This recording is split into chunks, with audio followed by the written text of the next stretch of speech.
listen to this. Every single game this season, the Lions have trailed in the fourth quarter, and the games have been decided by 7 points or fewer. Now, to put this in perspective, since 2008, 8 teams have trailed in the fourth in each of their first 11 games in a season. Detroit, they're 7-4, while the other 7 teams were a combined 4-73 through 11 games. Charmed life would be up by 30 in the fourth quarter. That's fair, yeah. We're just battling. I think that's more than anything. We don't feel lucky to be down in every fourth quarter. We feel like we're working our tails off to get wins, and have still yet to put together, a 3-phase, 60-minute game where we all play really well. But as we're learning about our team and building and getting better, we're finding ways to win games, and that's important. I like what Stafford had to say there. Yesterday was no different as they beat the Vikings for the second time this season and claimed the top spot in the NFC North. Stephen A., are the Lions lucky or are they good? I think they're good. I got to give credit where credit is due. I mean, anytime you go out there and you show the level of resiliency that they have put on display, you got to give a lot of credit. I got to give credit to Jim Caldwell. I didn't think he was long for this job, particularly the way they struggled last year. But when you look at the way that they've won this year, they've now beaten Minnesota twice. They're 7-4. They're on a roll right now, and they've got holes everywhere. Their running game isn't that great, even though yesterday they averaged more than 4.5 yards per carry. And really, with Theo Reddick, there were no yardages for loss, so that's really impressive. The wide receivers showed up after having an off week, particularly Anquan Bolden in third down situations. Plus, he registered their only touchdown, and Golden Tate has been balling as well. Ebron was without a catch, though. They still won. Their offensive line wasn't doing a good job of protecting Matthew Stafford pretty much throughout the game. They still won. Their defensive line wasn't able to get any kind of pressure whatsoever on Sam Bradford for most of the game, yet they still won. And as you pointed out, they've trailed in the fourth quarter of every single game this year, yet they've managed to come back and win 7 of those 11 games. So it's about time to give them respect and love where it's due, because anytime you show that level of resiliency and you respond to that level of adversity, that is a huge plus. But in particular, when it comes to a guy like Matthew Stafford, we knew he had the talent. We knew he could make the requisite throws. We knew he could run with the football as well, which he showed us yesterday. But what we didn't know is that he would be and could be this type of leader. He clearly is. He deserves a lot of credit. I'm going to lean towards good a hell of a lot more than I'm going to lean towards luck. But the answer is luck. And Matthew Stafford is in the MVP conversation. He wouldn't get my vote right now if I had one, but he is one of the names that should come up. He's having a fantastic year. Look, take it from a New York Football Giants fan.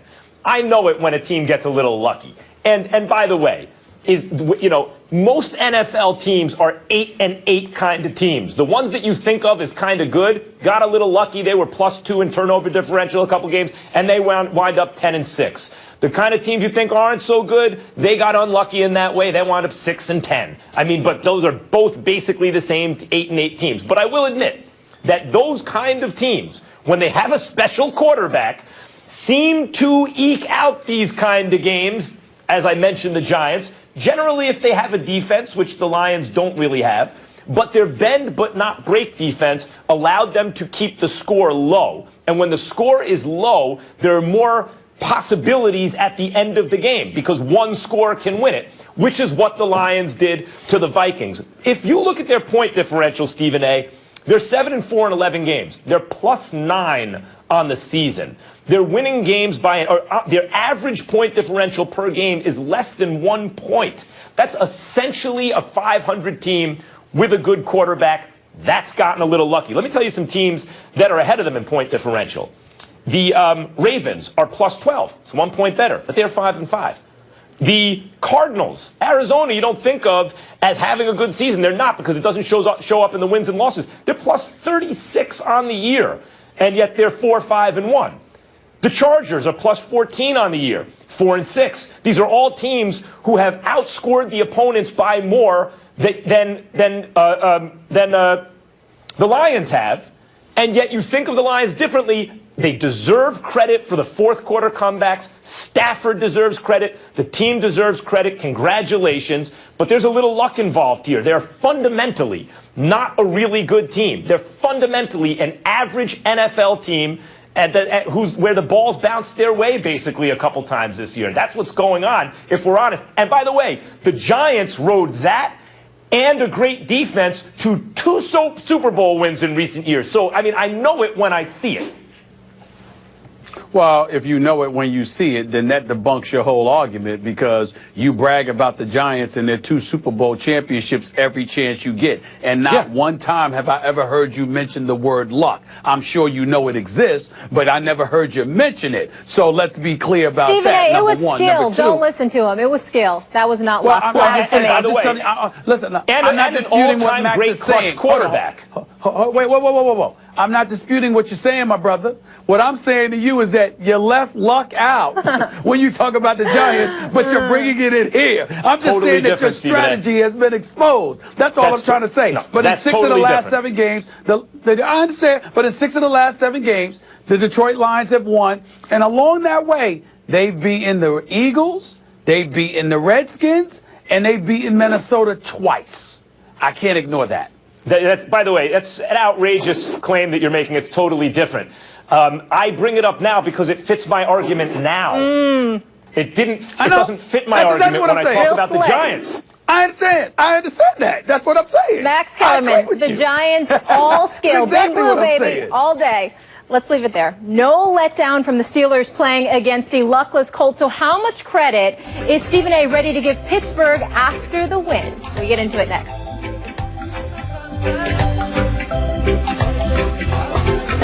Live good, life will be better. Do it now and don't. This is what you love to see, that level of competitiveness. And really, I guess the spilling over, the tipping point where it really boiled over was when Norman's going to congratulate Dak and Dez gets in his face and all this. But it had been going on all game, and this is part of Josh Norman's value. Not the highest draft pick, not the most athletic guy at the position, not considered a shutdown corner, and yet, when he matches up with the other team's top receiver, or even when those two teams play, he manages to get under the guy's skin. Odell Beckham, as I said, last year, burnt him all over the field, like burnt Josh Norman. I don't care what Josh Norman says. We all saw the game. But Beckham started dropping passes. Beckham doesn't drop passes. Why did that happen? Once again, Dez Bryant's team wins the game. And Dez talking about, I'm going to show you all the times that Josh Norman got burnt and this and that. But the bottom line is, it's Dez who seems to be catching feelings behind what happened.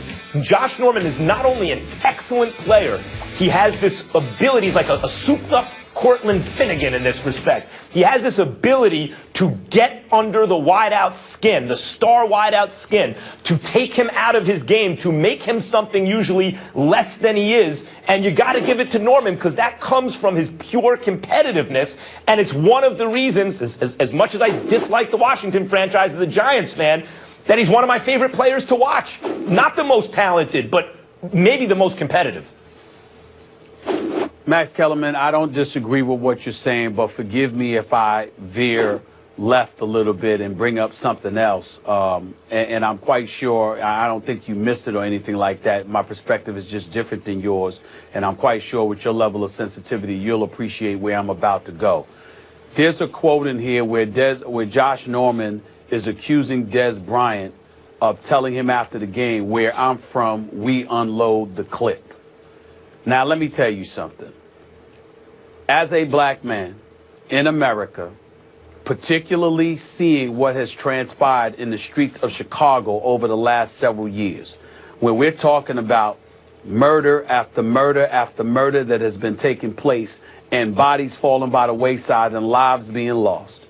And we're talking in an age about police brutality, and we've got folks like Colin Kaepernick, before he revealed what a hypocrite he was because of his unwillingness to vote and to exercise and activate himself in the last election, or any election for that matter, because we've learned that he's never registered to vote according to himself. I mean, the fact of the matter is we've got some real serious issues as it pertains to violence in America, and in particular in the black community. And so when you've got two brothers who are unquestionably elite. I know both of them, at least a little bit. I consider them both to be really, really good brothers that I'm incredibly proud of, the things that they've accomplished in their professional careers and beyond. This is not the kind of language we need to be hearing from them. You can't sit up there being elite as you are, being the winners that you are, thinking about your futures and the kind of impact that you're trying to have, not just on the football field, but extending beyond that. And then literally go in front of the media and start echoing stuff like this. Now, I don't know whether it's true or not, because to Des Bryant's credit, he categorically denied that he had said what Josh Norman said he said. But if he is wrong, if he's lying, if he did say that, it's wrong, and we need to make sure it's clear. He don't need to be saying that to anybody. I'm and glad if you're you brought Josh that Norman, up, Stephen A. And if you're Josh Norman, you damn sure don't need to be going to the media and telling the media that he said those words to you, because it's not just about you at that particular moment in time. It carries far, far, far more weight, and it contributes to the stereotypes that are attached to young black men and what they're willing to resort to in the event that there's some kind of disagreement, where by and large we are law-abiding citizens that don't need to go that route. So I just think it's important that we make sure. I got nothing but love and respect for both of them, Des and Josh. But something like this, first of all, should never be said. And number two, and just as important, if it was said between you two, that's not something you need to be going to the media. That's where I disagree. And telling everybody. I think you're raising a very good point, because that's what jumped out at me too, that comment. I disagree that Norman shouldn't say it if Des said it to him. If he's making it up, obviously that's bad. But if Des actually said that, what Norman is, I mean, that's the indicator. Des plays himself when he says that. What he's saying is, the feelings he has are so serious. Josh Norman was able to affect him like that emotionally, that he says something like that to him. He has to take it to that place, because that's how much Josh Norman got a hold of his brain in that situation. And Josh Norman reporting what Des Bryant said, Des didn't have to say it. He said it. Josh said, this is what this dude told me. I mean, I don't think there's anything wrong with Norman reporting that. There's nothing wrong with it if it's just about you two, but when you say it to the media, you're disseminating that kind of message to the masses, and then all of a sudden, we're not just thinking about the two individuals, we're thinking about a community and the stereotypes that we have to fight against and battle against every single day. That's not fair. to mention, Max, that also Josh Norman stepped up and said at the end of it is that, hey, if that's the way it's going to be, that's the way it's going to be. We can end the clip we can end it out on the field all day, every day. I'm just saying that you got to think about it beyond that. Listen, they're both good brothers, and I understand that we are sitting up here talking about it, and it can be viewed as being taken out of context. But it's important that they understand that the reason that I brought it up, the reason that I'm mentioning it, is because I happen to know that there are a bunch of people out there who don't look like us, don't share our culture, that are going to take it the way that I fear they're going to take it, and that's what I think the players need to watch out for. Fair enough. Let's leave it there. Up next, the Cowboys have the Vikings, and that's where we go next with Minnesota. When the Vikings needed him most, Bradford turned into Sam Bradford. Bradford's got it on third down, sets and throws. It is intercepted. Darius Slay's got it at the 30. Oh, Darius, how big are you, young man? How